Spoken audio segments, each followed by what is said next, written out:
Hello friend, आप सभी का स्वागत है एजुकेशन लाइन में। आप सभी को गुड इवनिंग। तो दोस्तों, आज के इस वीडियो में हम बात करने वाले हैं आरबीसी बोर्ड 2021-22 का आपका जो पेपर लगेंगे। तो यहाँ पे कक्षा 8 के लिए विज्ञान का जो पेपर है उसके बारे में पूरा अपन यहाँ पे बात करने वाले हैं। चैप्टर वाइज आपके जो क्वेश्चन है उन सभी के बारे में, कौन कौन से क्वेश्चन आपके लिए बहुत ही ज़्यादा इंपॉर्टेंट है। और साथियों, जैसा कि मैं आपको बता दूँ कि जो भी मैं आपको चैप्टर वाइज क्वेश्चन बताने वाला हूँ आज, अगर आप उनको पढ़ लेते हैं तो गारंटी है इनमें से एक भी क्वेश्चन आपका एग्जाम से बाहर नहीं होने वाला है। इसकी मैं गारंटी लेता हूँ। ठीक है। और साथ ही आपसे रिक्वेस्ट होगी, आप ज़्यादा से ज़्यादा कैंडिडेट को बता सकते हैं, उनको भी इनवाइट कर सकते हैं, ठीक है, चैनल पे, ताकि आपके एग्ज़ाम के रिगार्डिंग पूरी तैयारी है वो यहाँ पे करवाई जा रही है। क्लास 8 के जो विद्यार्थी हैं उनके लिए तो ऑलमोस्ट पूरी तैयारी यहाँ पे करवाई जा रही है। ठीक है। तो चलिए आज का सेशन स्टार्ट कर लेते हैं। आज का जो फर्स्ट सेशन है उसमें अपन दो लेक्चर, दो आपके जो चैप्टर है उनके बारे में डिस्कस करने वाले हैं। कौन कौन से पर्सन है उनके बारे में, क्योंकि दोस्तों आप एग्ज़ाम आपका मार्च एंड के आसपास आपके एग्ज़ाम हो सकते हैं। अभी तक ऑफिशियली कोई भी अनाउंस नहीं हुआ है। तो अभी से अगर अपन चैप्टर वाइज सभी जो बुक है आपकी उनको अगर पढ़ते हैं तो मेरे ख्याल से आप इस फरवरी के मंथ में ही आपको क्लियरली सब कुछ आपका मतलब जो भी डाउट है वो क्लियर हो जाएंगे। ठीक है। तो चलिए पेपर स्टार्ट करते हैं। तो चलिए साथियों, आज का सेशन स्टार्ट करते हैं। फर्स्ट देखिए, आपको यहाँ पे कृषि और प्रबंधन जो आपका फर्स्ट चैप्टर आपको दिया गया है, इसके बारे में अपन पूरा यहाँ पे बात करेंगे अकॉर्डिंग टू एग्जाम व्यू के अकॉर्डिंग। तो यहाँ पे देखिए, आपको पाठगत कुछ पर्सन आपको यहाँ पे दिए गए हैं। यहाँ पे आप देख सकते हैं विभिन्न फसलों की जानकारी वगैरह। ठीक है। तो अपन डायरेक्ट अपन क्वेश्चनों के आंसर आपको यहाँ पे देख लेते हैं। तो चलिए अपन, ये आप देख सकते हैं सारे क्वेश्चन हैं वो यहाँ पे इनपुट किए गए हैं। किस तरह का जो आपका पार्ट जो लेक्चर दिए गए हैं आपको, ठीक है, उनमें क्या क्या चीज़ें आपको यहाँ पे इनपुट की गई है, सब कुछ आपको यहाँ पे देखने को मिलने वाला है। अब यहाँ पे देख लीजिए। चलिए अपन स्टार्ट कर लेते हैं। फर्स्ट आपके यहाँ से पार्ट के जो आपके महत्वपूर्ण पर्सन हैं उनके बारे में अपन स्टार्ट करेंगे। और आपने देखा होगा कि अगर आपकी अर्धवार्षिक परीक्षाएं लगी थी, साथ ही आपके मिड टर्म एग्ज़ाम जो कि आपके पेपर होते हैं, ठीक है, उनमें सभी को आपको यहाँ पे क्वेश्चन इनपुट किए गए थे। तो फर्स्ट देखिए, फर्स्ट आपका क्वेश्चन स्टार्ट होता है, गेहूं एक फसल है। तो गेहूं एक किस प्रकार की फसल है? चार ऑप्शन आपके सामने है और इनका आंसर भी दोस्तों आपको साथ साथ दिखाई दे रहा होगा। ठीक है। तो इसका सही आंसर हो जाता है आपका ऑप्शन नंबर ए, रबी की फसल। इसके बाद नेक्स्ट क्वेश्चन की बात करेंगे, सिंचाई का आधुनिक जो संसाधन है वह क्या है? तो सिंचाई का आधुनिक संसाधन की अगर बात की जाए तो यहाँ पे चार ऑप्शन आपके सामने हैं। इसका जो सही आंसर है विद्युत पंप। यानी आजकल आपने देखा होगा कि विद्युत पंप, यानी कि जिसको अपन मोटर बोलते हैं, उसकी सहायता से ज़मीन का जो पानी है दोस्तों वह अपन क्या करते हैं, ऊपर लेके आते हैं और फिर उसी से है सिंचाई करते हैं। तो आपका ऑप्शन नंबर सी है वो करेक्ट आंसर हो जाता है। आगे देखिए, आपको यहाँ पे रिक्त स्थानों की पूर्ति की जा रही है। कुछ क्वेश्चन आपको पूछे गए हैं। अपन यहाँ पे पढ़ के इनको देख लेते हैं। तो दोस्तों, आप इनका स्क्रीनशॉट लेना चाहते हैं तो स्क्रीनशॉट ले सकते हैं। बाकी मैं इसकी पीडीएफ फाइल है वो अभी तो थोड़ी नहीं मिल पाएगी, जैसे मैं तैयार हो जाती है पूरी मैं आपको प्रोवाइड करा दूंगा। सबसे पहले देखिए, खेत की मिट्टी में हल चलाकर मिट्टी को पोली बनाना क्या कहलाता है? तो इसको अपन बोलते हैं जुताई करना। जैसे अपन बोलते हैं ना, खेत की अपन जुताई करते हैं, वो ही ये आपका सही आंसर है। तो आप सभी क्वेश्चनों को अच्छे से ध्यान से पढ़ें, उनको याद रखें। आगे देखिए, स्वस्थ बीज वजन में एक खालिस्तान आपको दिया गया है। अस्वस्थ बीज की तुलना में क्या होते हैं? तो स्वस्थ बीज है वो भारी होते हैं और अस्वस्थ बीज की क्या होते हैं, आपके हल्के होते हैं। ठीक है। तो दोनों का आंसर आपको मिल गया। इसके बाद देखिए साथियों, यहाँ पे क्वेश्चन नंबर 3 आपसे पूछा जा रहा है, लगातार एक ही फसल बोने से मिट्टी की क्षमता क्या हो जाती है? तो जो उर्वरक क्षमता है, ठीक है, वह कम हो जाती है। लगातार अपन दोस्तों एक ही फसल अगर उत्पादन कर रहे हैं लगातार, जैसे गेहूँ गेहूँ एक खेत में, ये आपका खेत है और इसमें अपन लगातार क्या कर रहे हैं, गेहूँ गेहूँ की फसल कर रहे हैं, तो उसकी उत्पादक क्षमता है वो कम हो जाएगी। हमें क्या है, बदल बदल के क्या करना पड़ता है, खेती करनी चाहिए। और अगर आप खेती करते हैं आपके इलाके में तो आपको इस बात का पता होगा।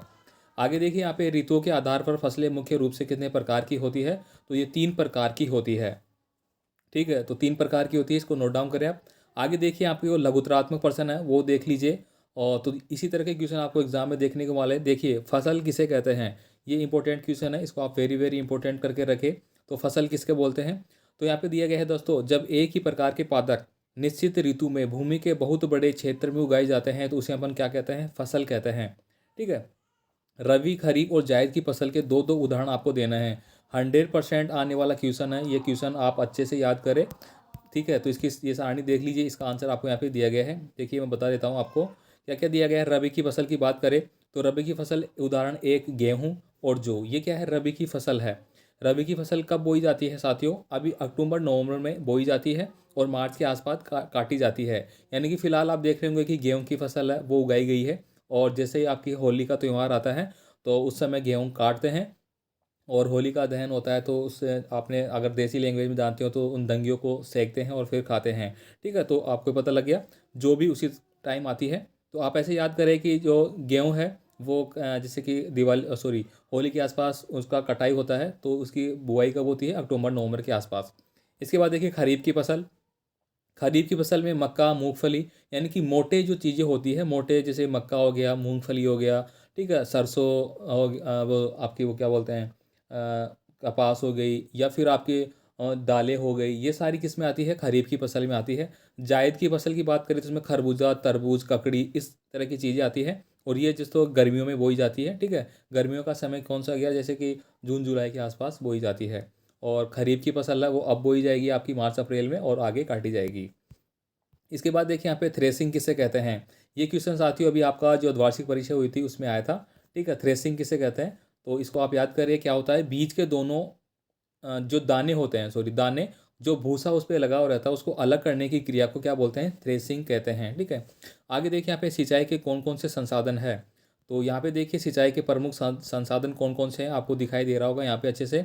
तो इसमें पारंपरिक संसाधन कौन कौन से होते हैं, इनकी बात करें तो चड़स, डेखली, रहट, मोट, ये क्या होता है? पारंपरिक साधन। पारंपरिक साधन वो होते हैं जो लगातार पिछले कई वर्षों से यूज किए जा रहे हैं। अब दूसरा और एक होता है आधुनिक। आधुनिक में दोस्तों जो वर्तमान में अपन जैसे कि नई टेक्नोलॉजी के आधार पर करते हैं, नलकूप हो गया, विद्युत पंप हो गया, डीजल पंप हो गया। ठीक है, इस तरह से डीजल पंप। अब डीजल पंप आप देखो सोचोगे क्या होता है, तो आपने देखा होगा जनरेटर जिसे अपन बोलते हैं। आपने देखा होगा खेत, मान लीजिए ये एक बावड़ी है और इसके पास यहाँ पे खेत है। ठीक है, तो यहाँ पे क्या कर देते हैं, एक जनरेटर रखा जाता है। ठीक है, इस तरह से, और उसमें से क्या होता है, पानी खींचा जाता है इस नहर में से और खेत में दिया जाता है। तो आप समझ गए होंगे इसके बाद में। अगर आप गंगानगर के आसपास के स्टूडेंट हैं तो आप इस बात को अच्छे से समझ जाएंगे, वहाँ पे नहरों से सिंचाई की जाती है।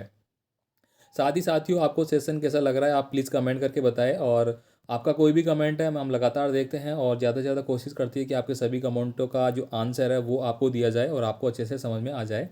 ठीक है, तो आप कमेंट करें, आपकी कोई भी जो डाउट है वो क्लियर करने की पूरी कोशिश करेंगे। यहाँ पे देखिए अगला क्वेश्चन है, सिंचाई की आधुनिक पद्धतियाँ कौन कौन सी है, आपको वर्णन करना है। तो यहाँ पे इनका आंसर आपको दिया गया है। सिंचाई की आधुनिक पद्धतियों के बारे में छिड़काव करना, ड्रिप योजना हो गया। ठीक है, तो इनको दोस्तों आप यहाँ पे देखिए पूरा विस्तार से यहाँ पे बताया गया है। ठीक है, यह देखिए छिड़काव तंत्र हो गया, ड्रिप तंत्र हो गया, तो आप इनका स्क्रीनशॉट ले सकते हैं। ठीक है, आप इसका स्क्रीनशॉट लें, मैं यहाँ पे आपको मोस्ट मोस्ट बता रहा हूँ। इसके बाद देखिए यहाँ पे अगला क्वेश्चन आता है, किसान को कृषि में किन किन समस्याओं का सामना करना पड़ता है, उसे निपटने के लिए आप क्या सुझाव सुझाएंगे? वेरी वेरी इंपॉर्टेंट है। कृषि से रिलेटेड पास्ट जो आपका चैप्टर दिया गया है वो बहुत ही ज़्यादा इंपॉर्टेंट है, क्योंकि भारत एक कृषि प्रधान देश है, ये आप सभी जानते हैं। तो ऐसे में जो भारतीय जनता, जो भारतीय लोग हैं, ठीक है, तो वो कृषि के उपलक्ष्य में जो कार्य करते हैं उनको किस समस्याओं का सामना करना पड़ता है, जैसे कि ओलावृष्टि हो जाती है, या फिर भारी बारिश हो जाती है, बाढ़ के हालात हो जाते हैं, टिड्डी हमला हो जाता है फसलों पे, जैसे कि पिछले साल हुआ था। तो ऐसे में आप ऐसी समस्याएं होंगी तो आप क्या करेंगे? तो ये कुछ क्वेश्चन ऐसे होते हैं साथियों जो कि आपको व्यवहारिक उनका उत्तर देना होता है, अपने मस्तिष्क से आपको इनका उत्तर देना होता है। ठीक है, इसके बाद देखिए यहाँ पे दिया गया है, यहाँ पे क्या क्या होता है। खरपतवार हो गई, प्राकृतिक प्रकोप। खरपतवार तो आप सभी जानते हैं कि जो अनावश्यक रूप से यहाँ पे लिखा गया है, देखो आप, मैं एक लाइन पढ़ के बता देता हूँ। वे फसल के साथ उगने वाले अनावश्यक पौधे जो आवश्यक पोषक तत्वों को, जो पोषक जैसे कि मान लीजिए कि गेहूं की फसल की और उसके साथ अनावश्यक पौधे उत्पन्न हो गए, तो वो उसको तत्व होते हैं उनको वो खा जाते हैं। ठीक है, पौधे तक नहीं पहुंचने देते हैं और पैदावार में कमी आती है। तो उससे मुक्ति करने के लिए निराई गड़ाई करते हैं। निराई यानी ननानी करना इसे बोलते हैं आपकी सिंपल भाषा में। ठीक है, तो इसे खरपतवार हटाने के लिए फसल उगाई गई खेत को जोते हैं और खरपतवार पौधे उगड़ जाते हैं, सूखकर मर जाते हैं। ठीक है, इस तरह से इसका कार्य किया जाता है। आगे देखिए प्राकृतिक प्रकोप। जैसा कि मैंने अभी बताया, प्राकृतिक प्रकोप में ओलावृष्टि हो जाती है, बाढ़ आ जाती है, सूखा आ गई, सर्दी आ गई, मौसमी समस्याएं आ गई, इस तरह की चीज़ें आपको यहाँ पे लिखनी होगी। ठीक है, तो आप इसका स्क्रीनशॉट लेते जाइए। ठीक है, बाकी आपको कुछ भी थोड़ा सा डाउट हो रहा है तो आप मुझे पूछ सकते हैं। यहाँ पे देखिए अगला है दोस्तों, कीट व जीवाणु। ये भी कारण होता है, कीट व जीवाणु, जैसे कि मैंने अभी बोला कि टिड्डी हमला हो जाता है, तो ये टिड्डी हमला इसी में आएगा। इसके बाद देखिए जानवर। जानवर जैसा कि आपने देखा होगा कि खेतों में जो बहुत सारे जानवर होते हैं, नील गाय वगैरह हो गई, गायें हो गई, वो क्या घुस जाते हैं और उनको खा जाते हैं, तो ये इनके कारण हो गए। अब यहाँ पे अन्य महत्वपूर्ण, ये तो हो गया आपके चैप्टर के हिसाब से। अन्य महत्वपूर्ण प्रश्न कौन से आपके लिए बन सकते हैं, तो यहाँ पे अपन बात करेंगे डीजल पंप जैसे आजकल सिंचाई के कई साधन हैं, निम्नलिखित में से कौन सा सिंचाई का आधुनिक साधन है। तो यहाँ पे टेकली, विद्युत पंप, रहट और मोट। आधुनिक की बात की गई है, तो आधुनिक कौन सा हो गया, विद्युत पंप हो गया। तो ऑप्शन नंबर बी आपका करेक्ट आंसर है। आगे देखिए, ऋतु के आधार पर फसलें कई प्रकार की होती है, निम्न में से ज्वार, मक्का, मूंगफली आदि के प्रकाश वाली फसल का नाम बताइए। तो दोस्तों अभी अभी अपन ने बात की, जो मक्का है, ज्वार है, ये मोटे अनाज हो गए ना, मूंग मूंग हो गया, मूंगफली हो गई, ये मोटी मोटी चीज़ें होती है। तो ये किस में आएगी, आपकी खरीफ की फसल में। ठीक है, यहाँ पे देखिए आंसर भी दिया गया आपको, ऑप्शन नंबर सी खरीफ की फसल। ठीक है, तो ये आप अच्छे से समझिए इस बात को। आगे देखिए, कई फसलें गुणों में समान होती है। मिर्च, धनिया, अजवाइन वाली फसलें किस नाम से जानी जाती है, तो ये जानी जाती है मसालों के नाम से। ठीक है, तो आपका ऑप्शन नंबर जो डी है वो आपका करेक्ट आंसर हो गया। अब आप जानते हैं कि मिर्च, धनिया, अजवाइन ये सब क्या है, ये आपकी एक तरह की फसलें हैं। ठीक है, आगे देखिए, यहाँ पे आगे बात करेंगे अपन, मिट्टी की उर्वरक क्षमता बनाए रखने हेतु कुछ पोषक पदार्थ मिट्टी में मिलाए जाते हैं, इन पोषक पदार्थों को क्या कहेंगे। तो इनको क्या बोलते हैं, आपने देखा होगा कि वर्तमान में खाद, उर्वरक वगैरह ऐसी चीज़ें डाली जाती है जिससे कि जो हमारी उर्वरक क्षमता है वह बढ़े, वो बढ़ेगी तो हमारी जो फसल है वो भी ज़्यादा होगी। आगे देखिए, जायद की फसल में अनेक चीज़ें उत्पन्न होती है, निम्न जायद फसल का उदाहरण नहीं है। नहीं है ये पूछा है, तो खरबूजी, तरबूज, मूंगफली, केकड़ी, ककड़ी। तो यहाँ पे मूंगफली नहीं है, मूंगफली किसकी होगी, खरीफ की। तो ये इसका आंसर हो गया। बाकी आपके किसके हैं, जायद की फसलें हैं। इसके बाद देखिए, फसलों को अनेक वर्गों में रखा जा सकता है। अरहर, मूंग, चना को कहा जाता है, तो इनको क्या बोलेंगे, तो ये दाल प्रकार की, दलहनी। ठीक है, क्या बोला जाए इसको, दलहनी। यानी कि जो दालें होती है, दाल इसमें तिलहन जो दाल के समान ही होता है, यानी कि अंदर निकलता है इसमें कुछ चीज़। आगे देखिए, आप ये मिट्टी में पोषक तत्वों के स्तर को बनाए रखने के लिए मिलाते हैं, तो क्या मिलाते हैं अपन, कीटनाशी, जल, खाद, बीज। तो क्या मिलाते हैं, खाद। खाद इसमें मिलाया जाता है, तो आपका ऑप्शन नंबर सी है वो करेक्ट आंसर हो जाता है। इसके बाद देखिए, सिंचाई के लिए निम्न में से पारंपरिक तरीका नहीं है। एक तो होता है पारंपरिक, पारंपरिक जो पुराने तरीके से करते आ रहे हैं, तो नहीं है पूछा है। तो यहाँ पे चेन पंप, डेकली, ट्रिप और राइट। तो ट्रिप हो गया ना, आजकल वर्तमान में आपने देखा होगा ट्रिप योजना चलती है। ट्रिप योजना में क्या होता है कि ये मान लीजिए, ये आपका पाइप है एक बड़ा सारा, ठीक है, ये आपका पाइप है, इस तरह से ये पाइप के छोर हो गए। अब ये क्या है, यहाँ पे पौधे लगे हुए हैं इस कैरी में, जिसे कैरी बना देते हैं अपन। तो यहाँ पे छेद होते हैं इस पाइप में, तो यहाँ पे क्या होता है, टिप टिप टिप करके पानी चलता रहता है, जिससे कि पानी थोड़ा थोड़ा चलता रहता है और पेड़ की जो पौधे हैं, जो फसल है, उसकी जड़ों में चलता रहता है। ऐसे होता है। आगे देखिए, आजकल कृषि में अनेकों यंत्रों का उपयोग किया जाता है। हार्वेस्टर यंत्र का उपयोग किया जाता है, तो किस में किया जाता है, फसल कटाई में। किसमें करते हैं अपन, फसल कटाई में। साथियों, इन सारे क्वेश्चनों को आप अच्छे से याद करें। बाकी आपको कोई भी डाउट है तो आप मुझे कमेंट कर सकते हैं। बाकी मैं ऐसे ही जैसे कि सबसे ज़्यादा कमेंट जो कम्युनिटी पोस्ट में लगभग 72% के आसपास लोगों ने विज्ञान के पेपर के लिए कमेंट किया है, तो मैं विज्ञान का क्लास आपकी स्टार्ट कर दिया मैंने यहाँ से। निम्नलिखित में से रबी की फसल कौन सी है, तो ये वही आ गया आपका मटर। ठीक है, मटर किसकी है, रबी की फसल। अभी आप देख रहे होंगे आजकल आप मटर खाते हैं, और रबी की फसल का मौसम चल रहा है अभी। रिक्त स्थानों को आपको पूर्ति करनी है यहाँ पे। तो भोजन में कम काम आने वाले पादप, आम, बेर आदि अपेक्षाकृत भूमि पर उगाए जाते हैं, कम या अधिक। ठीक है, तो इन सब का आंसर भी दोस्तों आपको यहाँ पे दिया गया है, ये देखिए यहाँ पे। तो यहाँ पे आपको क्या करना है, पहले में आपका आंसर हो गया कम, फिर फसल, फिर मिट्टी, फिर शुद्ध। ठीक है, तो ये सारे क्वेश्चन हो गए। एक्स्ट्रा जो इफेक्ट है वो क्वेश्चन आपको बताए जा रहे हैं। यहाँ पे देखिए दोस्तों, आपको सत्य और असत्य करने हैं। तो सत्य सत्य की बात करें तो पहला पूछा गया है, सरसों तथा अलसी खरीफ और फसल के उदाहरण है। तो ये बात सत्य है या असत्य, तो ये बात असत्य होती है। यहाँ पे दिया गया देखिए, आजकल जुताई ट्रैक्टर द्वारा संचालित कल्टीवेटर से की जाती है, तो ये बात बिल्कुल सही है। खाद से मिट्टी की जल धारण क्षमता में वृद्धि होती है, तो ये बात भी सही है। खरपतवार हटाने को कटाई कहते हैं, तो ये बात गलत है। खरपतवार हटाने को कटाई नहीं कहते हैं। यहाँ पे देखिए, मिलान करने वाले क्वेश्चन है, इनके आंसर भी आपको यहाँ पे साथ साथ दिए गए हैं। देखिए यहाँ पे फर्स्ट है जायद की फसल। तो जैसे कि अभी अपन ने बात की, जायद की फसल में क्या होता है, आपके खरबूजा, ककड़ी वगैरह, ये इससे मैच खा गया। रबी की फसल, तो रबी की फसल में क्या आ जाता है, आपके गेहूँ, चना, जौ वगैरह आ गए। ठीक है, तिलहन, जिनसे तिलहन वगैरह निकलते हैं, तेल वगैरह, तो मूंगफली, सोयाबीन हो गया। खेत की जुताई के साधन, तो ये खेत की जुताई के साधन हो गए। ठीक है, इस तरह से आपको परीक्षा में भी आंसर करना है। ये हो गया यहाँ पे देखिए। इसके बाद देखिए, यहाँ पे बात करते हैं अपन फसलीय पादप किसे कहते हैं, इसका आंसर आपको यहाँ पे मिल रहा है। तो यहाँ पे क्या लिखना है आपको, मानव व जंतुओं के लिए भोजन की आवश्यकताओं की पूर्ति हेतु निश्चित समय अंतराल पर उगाए गए जाने वाले पादप फसली उत्पादन कहलाते हैं। निम्न समान गुणों वाली 2 फसलों को उदाहरण आपको देना है। तिलहनी मसाले, तो यहाँ पे दिया गया है तलसी तिलहन की हो गई, सरसों क्या हो गई मसाले वाली। इसके बाद देखिए यहाँ पे ये धनिया हल्दी वगैरह हो गए, ये तो मसाले वाले हो गए, और ऊपर वाले तिलहन के हो गए। ठीक है, यहाँ पे देखिए खेत की जुताई के क्या आशय है, इस कार्य में उपयोगी साधन कौन कौन से हैं। तो यहाँ पे दोस्तों लिखा गया है मिट्टी में हल चलाकर उसे उलट पुलट कर बोना पोला बनाने की क्रिया को जुताई कहते हैं। इस कार्य में काम आने वाले उपयोगी साधन हेतु हल, कुदाली, ट्रैक्टर संचालित कल्टीवेटर आदि होते हैं। किसान खेत में खाद तथा उर्वरक क्यों मिलाते हैं। तो इसका सही आंसर आपको दिया गया है यहाँ पे। खेत में मिट्टी पोषक तत्वों को बरकरार बनाने के लिए बड़ी अच्छी फसल पैदा हो, इसके लिए ये खेत की जो फसल की उत्पादन क्षमता है उसको बढ़ाने के लिए किया जाता है। इसके बाद देखिए यहाँ पे क्वेश्चन नंबर 5 है, सिंचाई के लिए प्रयुक्त आधुनिक साधनों के नाम। तो ये जिसे अपन ने पढ़ा था पहले ही। तो ये दोस्तों आपका कृषि प्रबंधन से संबंधित रिलेटेड जो इंपॉर्टेंट क्वेश्चन है वो हो चुके। इसके बाद अपन अभी बात करते हैं साथ साथ में सेकंड चैप्टर जो आपका है धातु। ठीक है, धातु और अधातु। ठीक है, तो वो स्टार्ट करते हैं। सेकंड पार्ट देखिए साथियों, आपको यहाँ पे स्टार्ट होता है धातु और अधातु। इसके कुछ क्वेश्चन है वो अपन यहाँ पे देख लेते हैं, कौन कौन से पर्सन आपको एग्जाम के अकॉर्डिंग मोस्ट इंपॉर्टेंट है, और सभी का आंसर भी आपको यहाँ पे दिया गया है। तो ये देख लीजिए आपके पाठ्यक्रम के पुस्तक वगैरह के क्वेश्चन।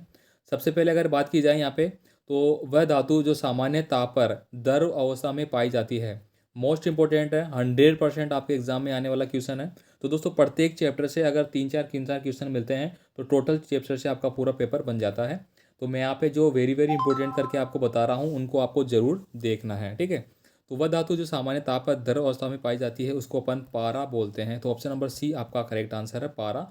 आपने देखा होगा कि थर्मामीटर अपन यूज़ करते हैं, इस तरह का एक थर्मामीटर होता है, उसमें से इंडिकेट लगे रहते हैं और एक पारा भरा रहता है जो कि लाल चिन्ह का होता है, किसी में येलो का। ठीक है, आगे देखिए वह धातु जो विद्युत की क्या होती है, सुचालक होती है। सुचालक का मतलब समझेंगे आप यहाँ पे, जिसमें कि करंट है, धारा है, वो प्रवाहित हो जाती है। उसको यूज करने से क्या होता है, उसमें धारा का प्रवाह हो जाता है और वो सुचालक कहलाती है। तो कोयला, ग्रेफाइट और गंधक और नाइट्रोजन। तो क्या होता है, ग्रेफाइट। ग्रेफाइट आपकी धातु की सबसे अच्छी विद्युत की सबसे अच्छी क्या है, सुचालक मानी जाती है। अब आपने देखा होगा कि ग्रेफाइट देखा है, नहीं देखा तो आपने देखा है, आप लोग जो पेंसिल यूज़ करते हैं जिसको अपन पेंसिल बोलते हैं, ठीक है, पेंसिल यूज़ करते हैं चित्र वगैरह डायग्राम बनाने के लिए, तो वो इसमें क्या होता है, ग्रेफाइट लगा रहता है और वो क्या होती है, विद्युत की सुचालक होती है। ठीक है, इस बात का आप ध्यान रखें। आगे देखिए निम्नलिखित में से कौन सी धातु सबसे अधिक अभिक्रियाशील है। सबसे ज़्यादा अभिक्रियाशील कौन सी है, सोना, सोडियम, मैग्नीशियम, चांदी। तो सोना और चांदी तो बहुत कम है। अब ठीक है, इसमें कौन सा होगा, सोडियम। तो ऑप्शन नंबर कौन सा हो गया आपका, बी करेक्ट आंसर हो गया। चलिए इसके बारे में अपन बात करते हैं, सोडियम कैसे होता है। देखिए सोना अपन हाथ में अंगूठी पहनते हैं, चांदी की भी पहनते हैं, लेकिन क्या ये धातु से क्रिया करती है, मतलब ऑक्सीजन के साथ क्रिया करती है, नहीं करती है। लेकिन सोडियम एक ऐसी चीज़ है जो ऑक्सीजन के साथ क्रिया करके तुरंत क्या होती है, नष्ट होती है, विस्फोट करती है। तो आपने पढ़ा होगा, अगर आपने नहीं पढ़ा, जब आप ऊपर की कक्षाओं में जाओगे तो आप इसको अच्छे से पढ़ेंगे साथियों, कि सोडियम है उसको अपन केरोसिन में, किसमें, केरोसिन ऑयल होता है, तेल होता है, आपने देखा होगा, दियासलाई वगैरह जलाते हैं, तो उसमें इसको डुबो कर रखा जाता है ताकि ये क्रिया ना करे ऑक्सीजन के साथ और किसी प्रकार की घटना ना हो। आगे देखिए यहाँ पे अगला क्वेश्चन है, धातुएं ऑक्सीजन से अभिक्रिया करके बनाती है।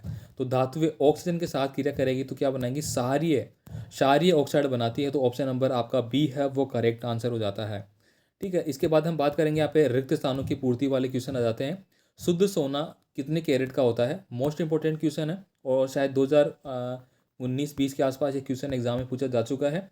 तो साथियों मैं आपको एग्जाम के अकॉर्डिंग आपको कैसे तैयारी करनी है, कौन से पर्सन है उनको आपको पढ़ना है। सबसे ज़्यादा डाउट यही रहता है कि कौन से पर्सन पढ़े, कौन से पर्सन नहीं पढ़े। तो यहाँ पे मैं उसी तरह से आपको एग्जाम की रिव्यू की तैयारी करवा रहा हूँ कि ये क्वेश्चन आपको पढ़ना ही पढ़ना है। अम्लों के साथ धातु की अभिक्रिया है वो क्या करती, कौन सी गैस मुक्त करती है।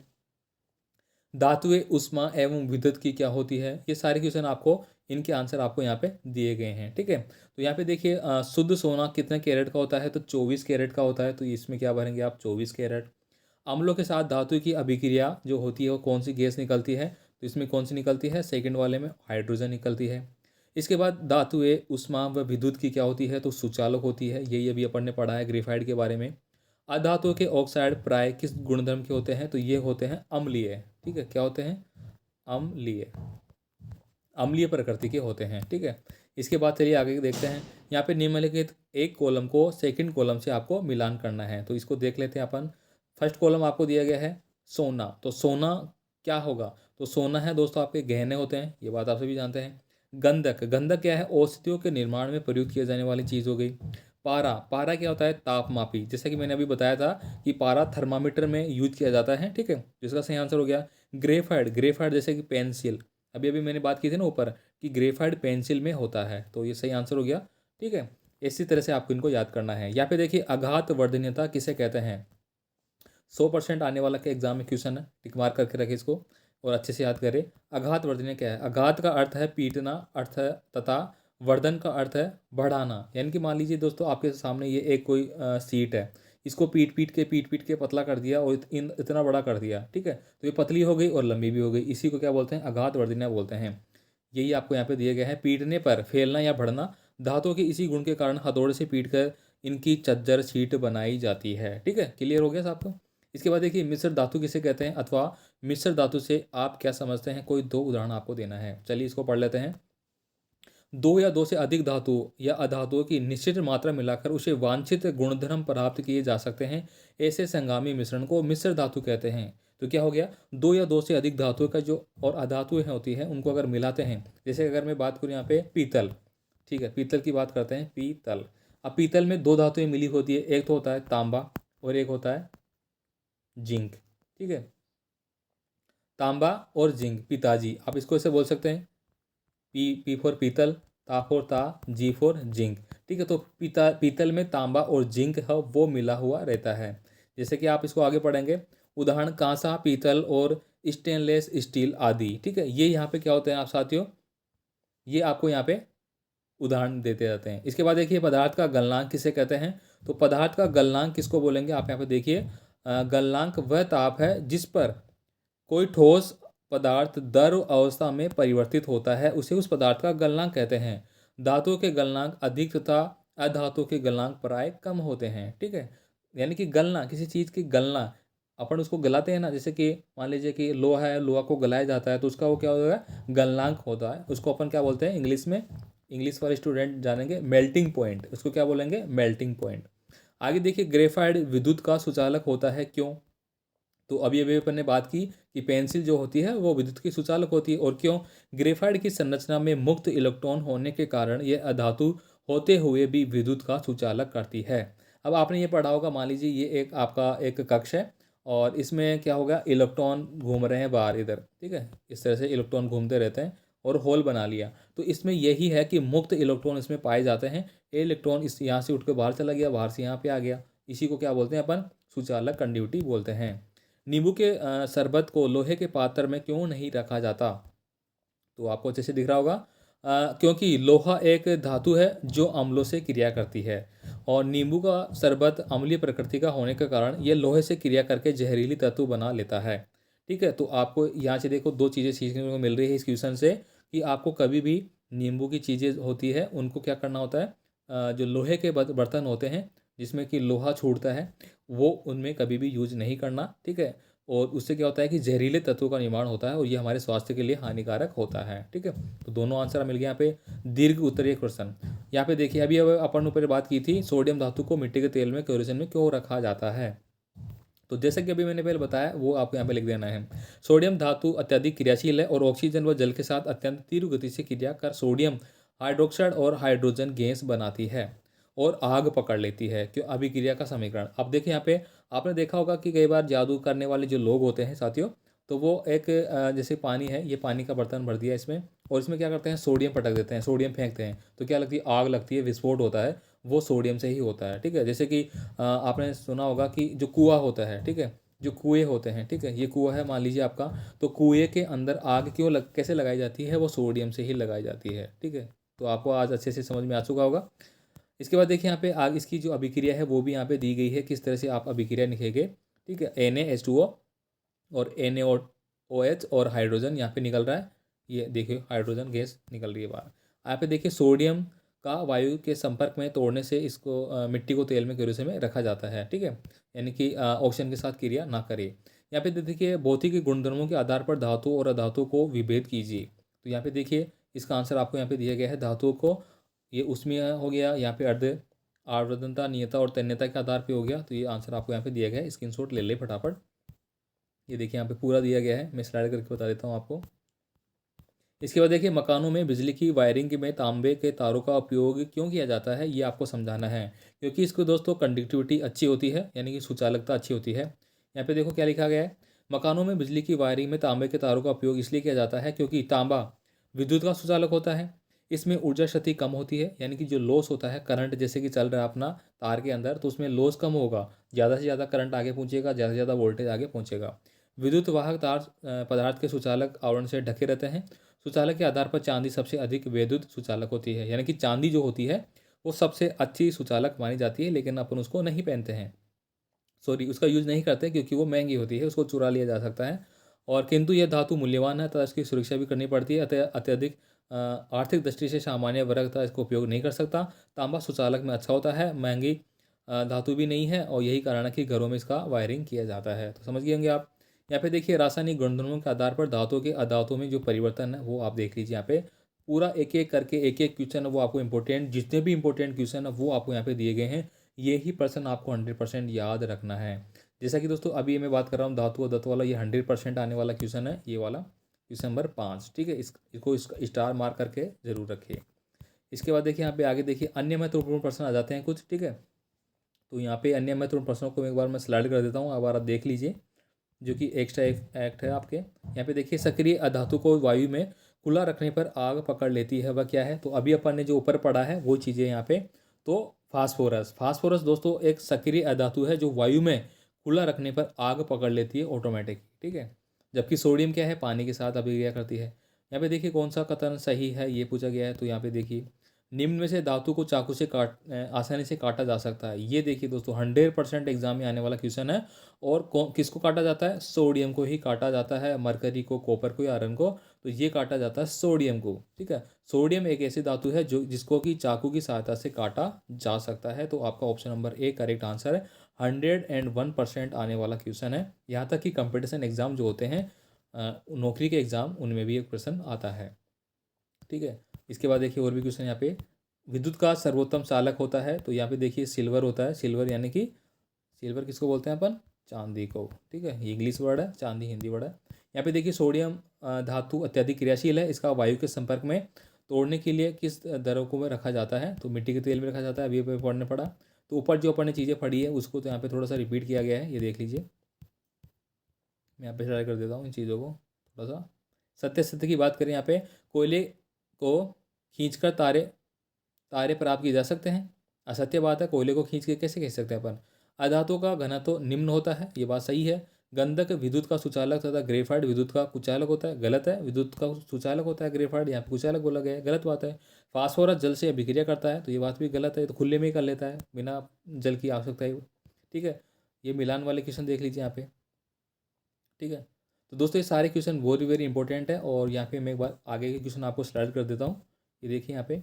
ठीक है, अति लघुताम धातुएं सामान्य किस रंग की होती है, बहुत ही इंपॉर्टेंट क्वेश्चन है, 100% देखिए इसको। धातुएं अधिकतर रूपहली या धूसर ग्रे रंग की होती है। धातुएं तन्य होती है, इसमें इसका क्या आशय है, धातुओं में तन्यता का आशय है, खींचकर उनके तार बनाए जा सकते हैं। दो ऐसी धातुओं के नाम लिखिए जो जल पर तैरती है। तो सोडियम जल पे तैरता है, पोटेशियम जल पे तैरता है। ठीक है, पोटेशियम के से डिनोट करता है, सोडियम को एन से डिनोट करते हैं। इसके बाद देखिए एक अधातु तथा एक धातु का नाम लिखिए जो कमरे के ताप पर दर अवस्था में रहती है। जैसे कि अब अपन ने पढ़ा, एक तो होता है पारा, एक अधातु कौन सी है, ब्रोमीन, और धातु कौन सी है, पारा। इसके बाद देखिए 6 नंबर का क्वेश्चन, सामान्य अधातुओं से चमक का अभाव होता है, ऐसी अधातुओं को नाम लिखिए जो चमक होती है। तो हीरा और आयोडीन, ये क्या है, दो ऐसी धातु हैं जिनमें की क्या होती है, चमक होती है। तो दोस्तों ये दोनों जो चैप्टर थे आपके क्लास 8 के लिए, आपका जो फर्स्ट चैप्टर था कृषि वाला, और यहाँ पे धातु और अधातु वाला, दोनों चैप्टर के मोस्ट इंपॉर्टेंट क्वेश्चन जो एग्जाम के अकॉर्डिंग कैसे आने वाले हैं और क्या इनका आंसर रहेगा, वो सारे आपने यहाँ पे डिस्कस कर लिया है। तो बाकी के चैप्टर है वो भी मैं आपको जल्दी बता दूंगा। ठीक है, और बाकी जो आपका रिड्यूस सिलेबस किया गया है, ठीक है, तो उनको आप मत पढ़िए। बाकी दोस्तों मैं यहाँ पे लगभग सभी जो पेपर आपके सभी चैप्टर है वो एक्सप्लेन करूँगा। ठीक है, क्योंकि कक्षा 8 का जो आपका चैप्टर है वो लगभग अगर आप बात की जाए एनसीईआरटी में, ठीक है, या फिर राजस्थान बोर्ड के जो छात्र हैं एनसीईआरटी की बात करें, सीबीएसई के छात्र हैं, एमपी बोर्ड जहाँ पे हिंदी मीडियम के होते हैं एनसीईआरटी के हैं, वो सिलेबस लगभग समान है। लेकिन किसी में कौन कौन से अलग अलग आपके राज्य के हिसाब से, स्टेट के हिसाब से चैप्टर है वो रिड्यूस किए गए हैं। तो यहाँ पे मैं पूरे पेपर है, पूरे जो चैप्टर है वो एक्सप्लेन करूँगा आपको बारी बारी से। तो 2 चैप्टर आज की क्लास से अपन ने कर लिए हैं। ठीक है, तो धन्यवाद दोस्तों। ऐसे आप कमेंट करिए कैसा लगा सेशन, और मिलते हैं फिर नए पेपर के साथ नई वीडियो में। धन्यवाद।